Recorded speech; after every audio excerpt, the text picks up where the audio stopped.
Okay, I thought I would give a day 4 update after my chemo shot I had on Friday. And I'll have another one this coming Friday. And I'm fully aware I'm not looking at the right spot on the camera, but it's really weird to me to not be looking at a person when I'm talking. So here we are. And shooting like in landscape is just weird. But okay, so I had my shot on Friday. I fell asleep very quickly. Like within an hour and a half, I was out. Like, I have never been so tired in my life. And I slept 13 hours, and I woke up a couple of times, and I remember I had a really bad fall at one point when I got up to go to the restroom because I was just so weak. And I probably need to monitor my blood pressure this next go round. And I was having like some breathing difficulties, and so I was using my inhaler a lot. My husband would wake me up every now and then to like check on me, and I would need my inhaler or more Benadryl or whatever. So I'm gonna message my doctor about that tomorrow. The next day, I just felt terrible. I mean, I still feel terrible, but I just felt super terrible. Like all Saturday, I just couldn't even get out of bed. Just nauseated and tired, and the biggest complaint is the pain. I was in so much pain, like my legs and my head and just my arms. Like, it just feels like my bones hurt. I remember I was hurting on Saturday from the tips of my toes all the way up to my hips. Like, it was just unbelievable. And then the side I took my shot in, my pelvis hurt like really bad. The shot itself didn't hurt at all. It felt like like when you test your blood sugar, like that's what it felt like. So the next day, I woke up and I was actually having blood sugar issues.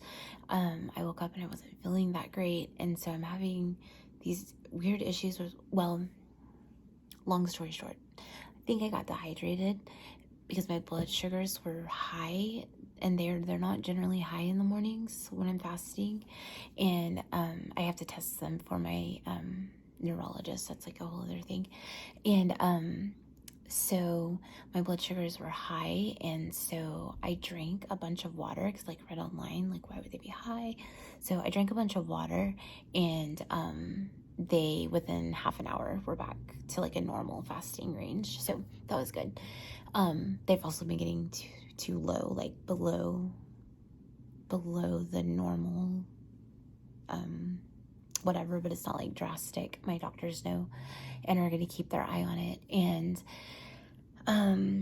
so Sunday, I still felt terrible. One of my kids finally moved me to the couch, and we played these family talk cards, and they are the best family talk cards we've ever done. Like, we love talk cards. Like, I used to be a conversation starter and a conversation keeper, and I could just keep going and going and going. And I kind of lost that ability with my like my illness and my cognitive function. And so love like talk cards for anyone, like friends, spouse, kids, teens, family, whatever. But this set is the most unique set I've ever had, and I'm like, let me just show you really fast. It's holding up my phone because I don't have anything. It's called Family Edition. It's this red box. I don't really know. I mean, I got them on Amazon, but they're so neat because you go through and you start with, they're like divided into 3 categories. So we are on, it's perception, level 1, and so all the questions are like the perceptions of the family and like what everyone has. And it's been really neat. Just, I don't know, the conversations have been neat. Then level 2 is connection. Level 3 is reflection. So these have been the most meaningful talk cards we've ever done, and we probably have 10 sets. Okay, so we did that on Sunday, and we watched the finale of the Mysterious Benedict Society on Disney Plus. Absolutely love that show. That show is so cute. And Christine, if you're watching this video, I feel like you'll need to watch it. And the amount of times that we said, Winnie, that's Winnie, that's Winnie, in that show was unbelievable. It was like she was sitting here with us. Anyway, like, literally from the first episode. I think I told Michael about it, but okay. So, You need to watch it. All of you need to watch it, but especially you, Christine, and family. Yeah. Okay, then I'm an astrophotographer, and we went out. It was really cold. It was kind of dumb because it was so cold. I'm glad I did it though. We went out and took a picture of the comet ZTF. I didn't get that great of a picture, but I got a picture. I'm gonna go back out on Wednesday because it'll be the closest to Earth here, like where I'm at, and it will be like right in between like new moon and a full moon and whatever. And so it'll be like the best time to get a picture of it. So I'm hoping to get something really great. I just don't know if I'll have it in me. I feel like I have the flu, except without flu symptoms. And so then today, this is where I get a little nervous. Today I've been a little more emotional. I think it's circumstantial. It's kind of hard to tell. My last DMT that I'm on, things got really bad. I'm scared, guys. I'm scared. This DMT works so different than that one though, so hopefully I'll be okay. I have like the most fantastic psychiatrist on the face of Earth, like fantastic team. And so, yeah, hopefully they can keep things at bay for me. But I was a little more emotional this morning. I've been sad about some things. And today though, so okay, I did a lot more than I probably should have. I did some work. I do freelance work. I mostly did that, but then I like talked to a few people, and they say with MS, it takes 5 times the amount of energy to do something that 5 times the amount of energy to do something that one person does, and so like a normal person would do. And so just like sitting up in a chair was exhausting. Like sitting up right now, like I'm kind of hunched over, but it's literally making me have MS hug, and like I'm just hurting and spasming through my chest and my back because my body's like, you need to lay down. But here we are. And so but because of all of this, and I think because of my immune system dying so rapidly, I have been having a lot of body anxiety, and I don't like body anxiety. I can handle body anxiety more than I can handle depression. But I don't want to have to deal with it. I don't know.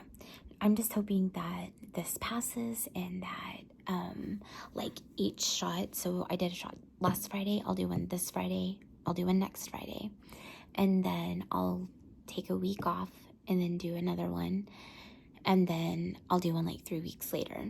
And so the goal is to kill my immune system off super fast, and then to try to get my disease to calm down. It's not going to cure my disease, it's not going to stop my disease, but they're hoping to slow it down because I have a severely aggressive case of MS, and they're hoping to slow it down, and then I will take a shot every 28 days to kill off any new immune cells that were made. I don't know. I need it to not get worse than what it was this time. I need my breathing to be okay. I need my mental health, like, of all of the symptoms, I just need my mental health to stay okay. I just need it to stay okay. Like, and like I said, I'm being seen by a psych. I'm on some medication. They have figured out some new things, but I can't start a new medication for the pseudobulbar effect until I finish my loading doses of this medication. And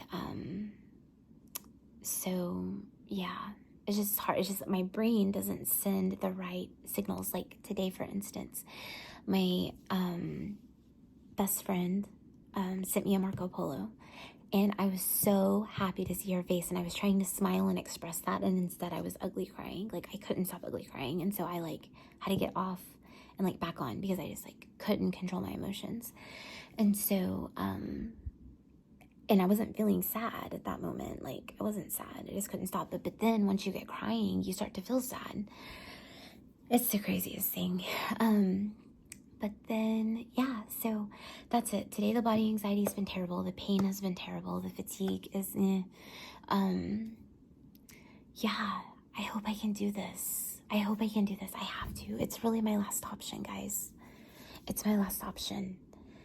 Like, if this doesn't work, I would not be surprised if a year, maybe a year and a half from now, like, I might be in an assisted living center. My family couldn't take care of me at that point. Like, it's really scary to think about. Also, if you have a loved one that is going through anything hard, anything, personal life, chemo, diabetes, depression, anxiety, don't abandon them. Love them. Send them a message right now. Like, check on them. Like, even if they can't respond because they don't have the energy, they feel seen and heard and loved. Yeah, it's really important, guys. And I'm really thankful to those of you who allow me to be seen and heard and haven't abandoned me. And you guys make up for the ones who have left me and abandoned me and don't believe me and don't believe that I'm sick. And it sucks. They say that they always say that saying, you find out who your real friends are, and boy, is that true. You find out who your real friends are, you find out who your real family is, you find out it all. And nothing about this life is easy. I mean, and I feel like most people have hard things that they go through. And everyone's has their own worst, and everyone has really down moments and days. And I think the hard thing with mine is that mine is going to be like this till the day I die. And my family's going to suffer, and I'm going to suffer, and we're going to suffer financially, and we're going to suffer mentally, and we can't even afford therapy right now. Like, one of us is in therapy right now. We all four were, but that's $200 a week. Like, on top of, I was in brain rehab. That was $120 a week.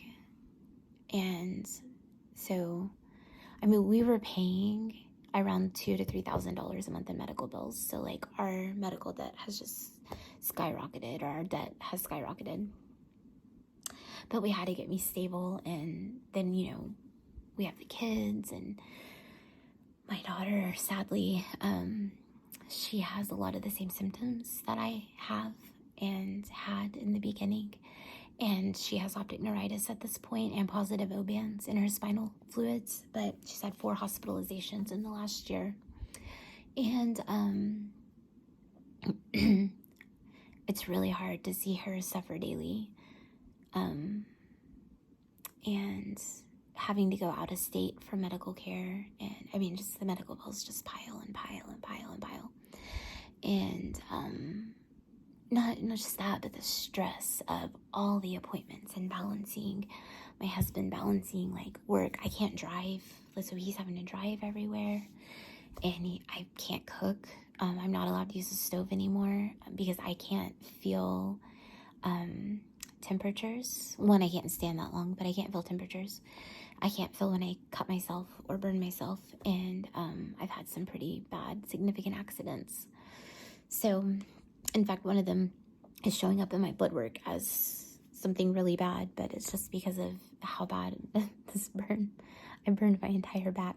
But anyway, that's a different story for another day. But yeah, that's all. Just a little update, and sorry if it's boring. I don't know. I'm really tired and I'm really sick, and I hope you can get something out of this. Also, if you think you may have MS, comment what your symptoms are, and I will try to reply and let you know my experience. And if I've had those symptoms, I can't diagnose, I'm not a doctor, but I can at least let you know my experience, and maybe tell you what kind of doctor that you need to see.